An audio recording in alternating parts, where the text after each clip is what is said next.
The waitress was slapped by her manager in front of a packed restaurant, and for a few seconds, the entire room went silent.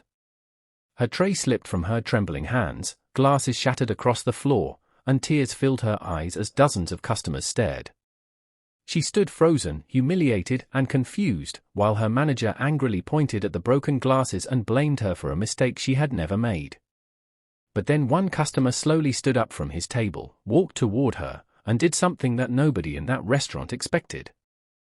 If you believe everyone deserves kindness, respect, and a second chance, please like this video, share it with someone who needs a little hope, and subscribe to spread kindness. Your support helps stories like this reach people who may need them. 24-year-old Emily Carter had been working at the Riverside Grill for almost 3 years. She arrived before sunrise, tied her brown hair into a neat ponytail, put on the same faded uniform, and spent every shift running from table to table with a smile that hid how exhausted she really was. Emily was raising her 8-year-old younger brother, Noah, after their mother passed away unexpectedly. Their small apartment was modest, the furniture was old, and every month brought another bill that made Emily wonder how much longer she could keep everything together. Still, she never complained. She worked double shifts whenever she could, saved every extra dollar, and always made sure Noah had breakfast before school. That afternoon, the restaurant was unusually crowded. A business conference had ended nearby, bringing dozens of customers into the dining room at once.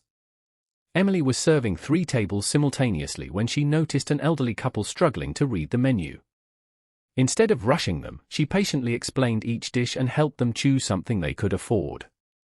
A few minutes later, she carried a glass of water to a tired-looking customer who had been waiting alone. That customer was a quiet man in his early 40s named Daniel Brooks, dressed simply in a dark jacket despite the expensive watch hidden beneath his sleeve. He had been sitting there for nearly 20 minutes, watching the restaurant without saying much. Emily had no idea that Daniel was paying attention to her. She was moving quickly between tables when another waitress accidentally bumped into her from behind. Emily's tray tilted, but she managed to catch most of it. One glass, however, fell and broke on the floor.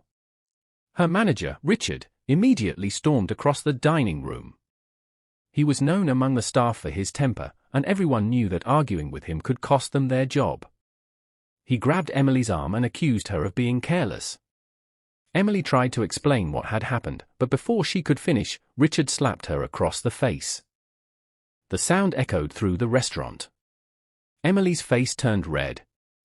Her eyes filled with tears, but she refused to cry in front of everyone.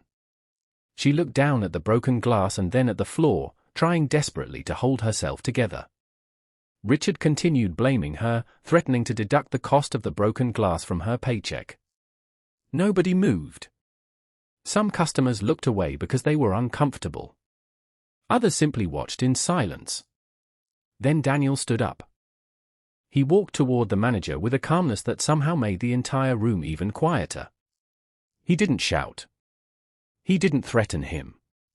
Instead, he looked directly at Richard and asked for the restaurant owner. Richard immediately became defensive and insisted that the matter was an internal employee issue. Daniel calmly replied that the moment a customer witnessed an employee being physically assaulted, it was no longer something that could simply be ignored. Richard tried to dismiss him, but Daniel pulled out his phone and showed him a recording. Without Emily realizing it, Daniel had captured the incident on video.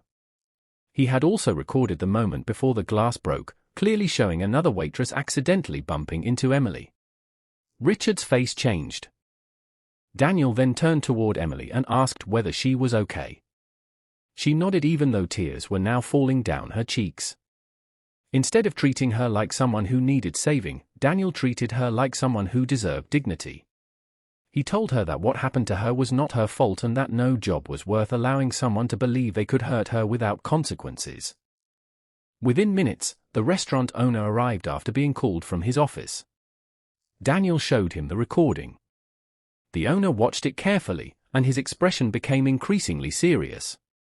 Richard's behavior had violated company policy, and the owner had no choice but to suspend him immediately while the incident was investigated. Emily thought that was the end of it. She thanked Daniel quietly and began cleaning the broken glass, still worried about losing her job. Daniel stopped her and asked why she was more concerned about cleaning the floor than what had just happened to her. Emily gave a small, tired smile and explained that she couldn't afford to lose her job. Her brother depended on her, and there was always another bill waiting at home. Daniel looked at her for a moment before asking about Noah. Emily was surprised that she had mentioned him earlier while serving Daniel his meal. She explained that Noah dreamed of becoming an engineer someday but often worried that their financial situation would prevent him from achieving it. Daniel didn't tell Emily who he really was. He was the founder of Brooks Hospitality Group, a company that owned restaurants in several cities. He had come to Riverside Grill anonymously that afternoon because he was considering purchasing the restaurant chain.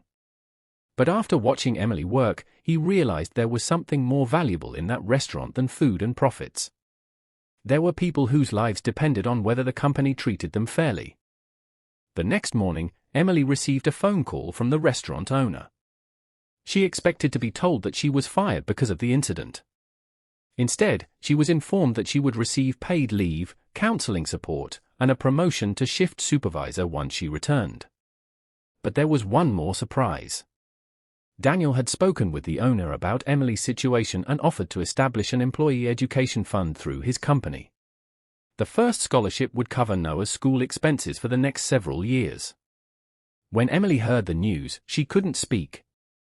She sat on the edge of her bed with one hand covering her mouth while Noah stood beside her, confused about why his sister was crying. Emily finally hugged him and told him that someone had reminded her that kindness still existed in the world. Weeks later, Emily returned to the restaurant. She was no longer the frightened waitress who kept her eyes down whenever the manager walked past. She carried herself with confidence. She trained new employees and made one rule clear from her first day as supervisor: nobody working under her would ever be humiliated for making an honest mistake. One evening, Daniel returned to the restaurant. Emily recognized him immediately. She walked over with a grateful smile and thanked him for changing her life. Daniel simply reminded her that he hadn't done everything. He had only opened a door. Emily had been the one strong enough to walk through it. Months passed, and Emily eventually accepted a management position at one of Daniel's restaurants. She became known for treating employees with patience, especially those who were struggling financially. Noah continued his studies, carrying with him the dream he once thought was impossible. And Daniel never forgot what he had witnessed that afternoon. The incident changed the way he looked at his entire company. He introduced new workplace policies designed to protect employees from harassment and abuse, created emergency assistance programs for struggling workers, and began visiting restaurants personally to hear from employees who were too afraid to speak through normal channels. Emily's life had changed because one customer refused to look away. Sometimes, kindness doesn't require wealth. It doesn't require a perfect speech or a heroic gesture. Sometimes kindness is simply standing up when everyone else is silent. Sometimes it is telling someone, through your actions, that their dignity matters. And sometimes, one unexpected act of courage can change an entire life. If this story touched your heart, please take a moment to like the video, share it with someone who believes in kindness, and subscribe to spread kindness. Your engagement may seem small, but it helps these stories reach people who need a reminder that compassion still exists. Before we end, comment ***, kindness still matters ***, if you believe one small act of kindness can change someone's life. Because Emily never forgot the day she was humiliated in front of strangers. But she remembered something even more powerful: the moment one stranger decided she deserved to be treated like a human being. And sometimes, that is all someone needs to find the strength to begin again.